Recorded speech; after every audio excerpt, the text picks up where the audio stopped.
I'm not a happy person in Nigeria because we can't continue like this. We can't continue to breed poverty. That's not that's not leadership. Everybody before me spoiled everything. We didn't hire you to remind us of our past. No, it wasn't as if we appointed you. You said, I will do this. Borrowing money. Where did you every money you borrow? It's telling you story. He says it's going on holidays. We live largely in a very unproductive society. That's why the only thing that is attractive here is politics and church. You need to dismantle it. And we're going to turn night vigil into night shift so people can be productive. I go to church, I believe in God. Yes. But we cannot have people Monday to Friday be in church morning and night. No. If I go from here now to my house, the only signboard you see is signboard of churches. You go to the east, it's burials. That's not the country. If you go to any other country, you see products. Women are less corrupt. Yeah, I can tell you that. They are not as corrupt as men. And because they have families, they are more determined to see things work. People know that we're a happy person in Nigeria because we can't continue like this. We can't continue to breed poverty. That's not that's not leadership. Everybody before me spoiled everything. We didn't hire you to remind us of our past. No, it wasn't as if we appointed you. You said, I will do this. Borrowing money. Where did you every money you borrow? It's telling you story. He says it's going on holidays.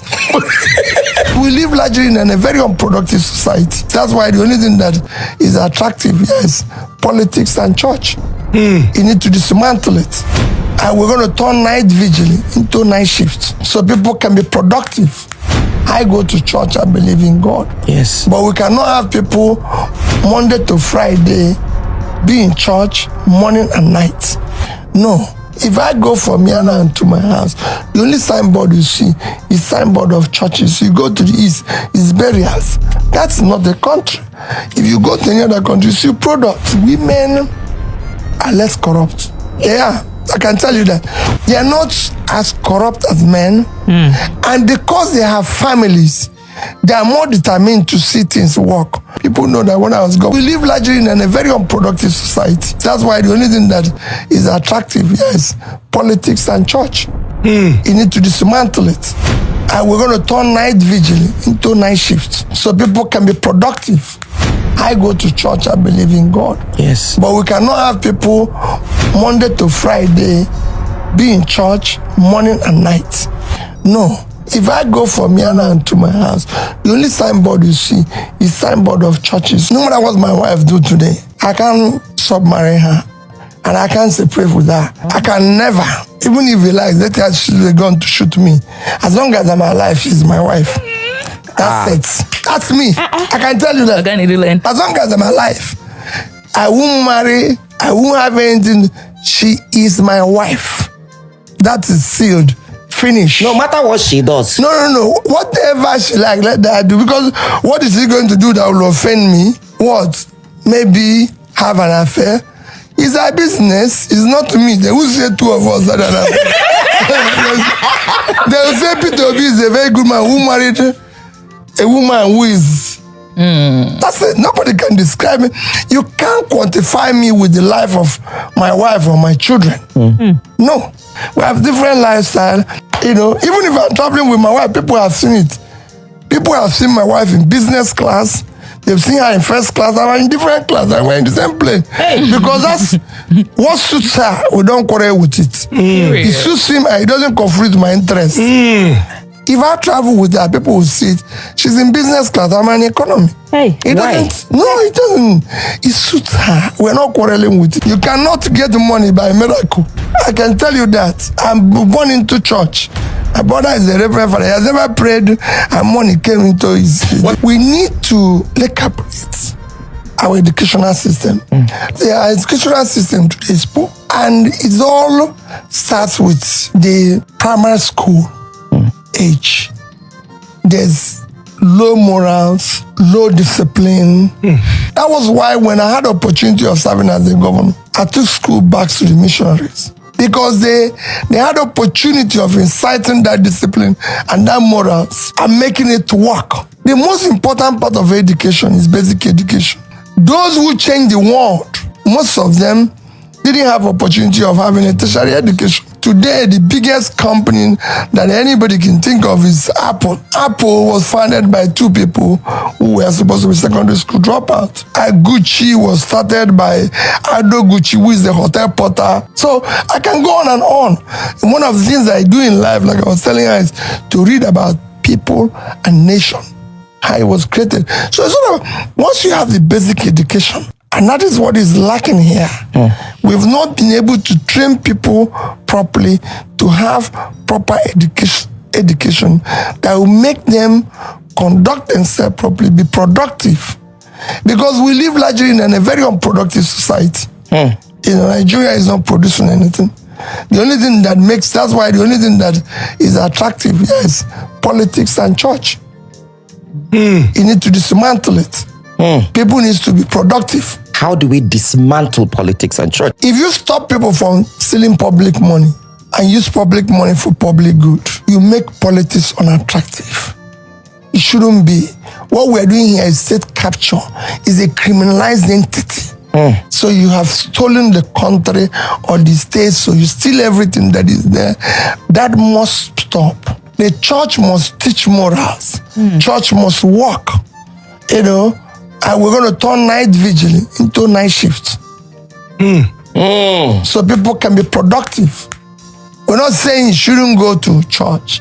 I go to church, I believe in God. Yes. But we cannot have people Monday to Friday be in church morning and night. No, because they don't run the church like Catholic Church. They don't run it on helmet full of grace.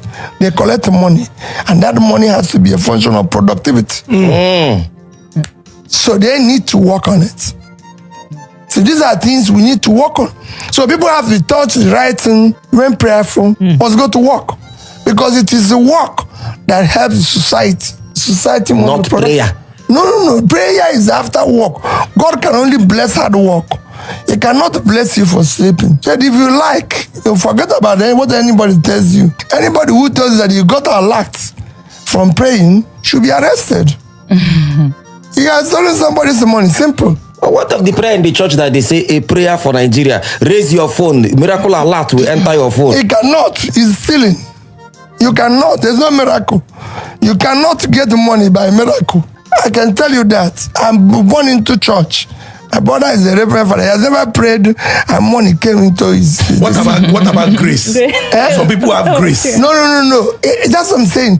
The grace is after hard work. God can bless hard work. God can bless productivity. God can bless an industry. God cannot bless somebody who is sleeping. It has never happened anywhere in the world. In fact, in the Bible, they say there's no food for those who didn't work. They should not be fed. So it's very clear. Jesus worked miracles by going around and blessing productivity. There's never any place where Jesus did anything and somebody had money or prosperity. Prosperity came to those who worked. That's it. But they say if you pay tithes, the doors of heaven will open unto you. After you've worked, that tithe is given to God, to humanity. So if you go to hospital, it's tithe. If you help poor people, it's tithe. If you give it to church, it's tithe. But that tithe must be a product, must come from productivity for God to continue to bless whatever you do to do it. But if you just stay and come and borrow money from me and go and pay tithe, it will never double. I've decided that unless for referral, I must go to hospital in Nigeria. About a week or so ago, I was in an eye clinic. They had an intensive X-rays they want to do. And they were doing that. And when they finished, they gave me a bill. It was an extensive checkup on the eye, X-rays, this. The bill came to almost about 200 and something thousand. And I said, okay. When I came there They said to me, oh, we won't charge you. I said, no, you're wrong. It's people like me that you need to charge. So you can be able to cure other people. What was instructive? There was a young girl, secondary school girl.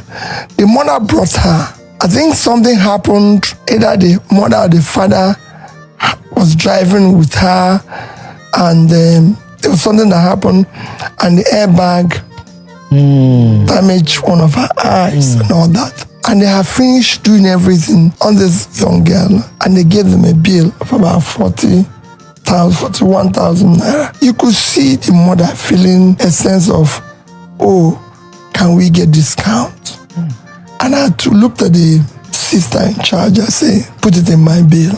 So I go out and ask somebody, said, everything cost me maybe about 250,000 naira.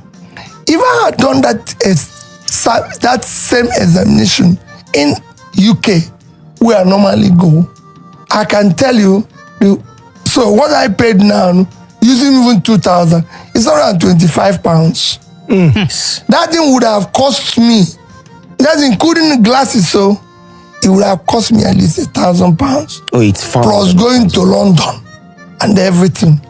It becomes imperative that all those little monies you save make impact in people's life. Every month in this country, I must visit a school. I must visit a hospital. Every month. Every month. Wow. Every month. I'm saying minimum one. There's months I visit 4, 5. Because you go schools of nursing, schools of midwifery, schools of this and everything. Every month. I can't live without being productive. As a student in the University of Nigeria and Soka, I built Savannah Bank branch in Omo and Ubolaf. You built Savannah Bank branch In Omo and Ubulafo. I lived in my house. I owned my own as a student. I bought my first car in first year, first waging. By second year, I bought 505. By my third year, I had a BMW 520. Everybody know me. If you pass in Soka, when I pass through in Soka, you will know me. I own the supermarket inside the campus. I cannot sleep beyond 5 o'clock, even to today. No, even if I sleep by 3, I must get up by 5. And everything I've done in school, if you ask people who was in school with me, they will tell you everything I do, because you must have self-discipline. Even to go to parties in school, people know that the time Peter becomes is the time he goes. And they'll say, Peter, then of course I have friends, even girlfriends, who say, oh, why don't we stay an hour more? I say, no. That even Michael Jackson, he doesn't dance all through night, and he leaves off dancing. There's a time he comes, there's a time he goes. So me, who is now listening to his music and not dance all through night, no. And there must be a time for me to come, there's a time for me to go. Everything must have be organized. And that's what happens to me today. People say, oh, how can you go to 5 places in one day? I said, because I've been there. If I come to a place where they're doing something and greet them, I move on. I'm not going to be there, but it's not so you must live a disciplined life and say, I don't do this. All my local flights is economy. As governor, as the chairman of bank, as everything, I fly economy class. No, but why do you fly economy? No, because the difference is important to me. As a businessman? No. 2 or 3 people. Not just businessman. Let me tell you.